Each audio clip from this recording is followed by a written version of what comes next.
Hey, I'm remaking a video and I'm going to talk about how astrology works and how it is actually a readable map to process how consciousness moves between dimensional boundaries.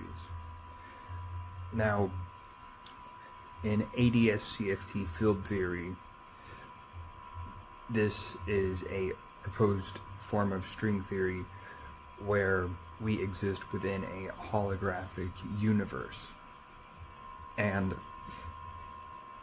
we will ascend or descend along a certain scale invariant axis or certain spatial coordinates within a holographic reality. This line moves through all realities or timelines that bump up against each other, and depending on certain subconscious limiting beliefs, you will either be at a lower or higher point along this spatial axis. And the planets are essentially physical projections of higher dimensional consciousness, a shadow, like how we have our own shadow, our own unintegrated aspects of consciousness. In higher dimensions, these beings we call deities, that we then symbolically assign to have a representation with these planets. These planets are their own physical projection. Now, the way this works for this specific type of string theory is that the higher and lower dimensional objects, us being the lower ones, them being higher ones, oscillate between solvable and insolvable states. And this would be the planets going in direct or retrograde. So if they are in direct, that means that the higher dimensional consciousness that we associate with whatever specific planet is in a solvable state. It is integrating certain subconscious thought processes into conscious awareness. And then from our perspective, when it is retrograde, that is us integrating our internal processes into conscious awareness. So it's not, oh, the planet is doing so and so, it's causing an effect on me.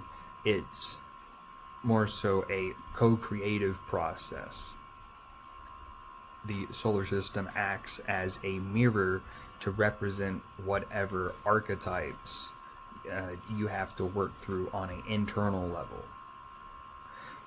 And in this string theory, they found that when you write string length, which represents the energetic strength of a bond, when you write that as a separate dimension, you get the wave equation for a graviton, which is the theorized particle responsible for gravity. But this is just theorized. We haven't actually found it.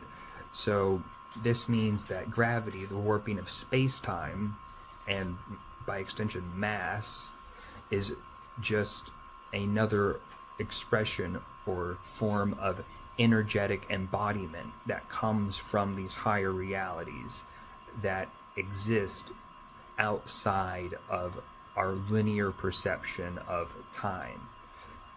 These higher realities are not subject to the same laws of time. They've existed before the creation and will exist at the end of our universe. And when we connect this to Plato's allegory of the cave, we can see that the higher forms that actually exist in higher realities that are then projected onto our holographic universe, or the cave wall, is our soul.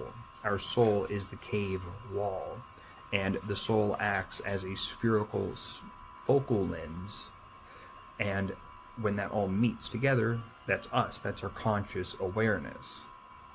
So our own bodies are just, and also our emotions and thoughts are ultimately just shadow projections of what the actual essence of us is, which is soul.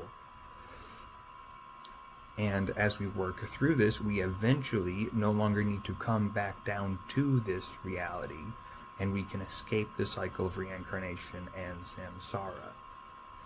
So I hope you found this interesting, and leave a comment if you have any questions and a like, and I'll catch you in the next video.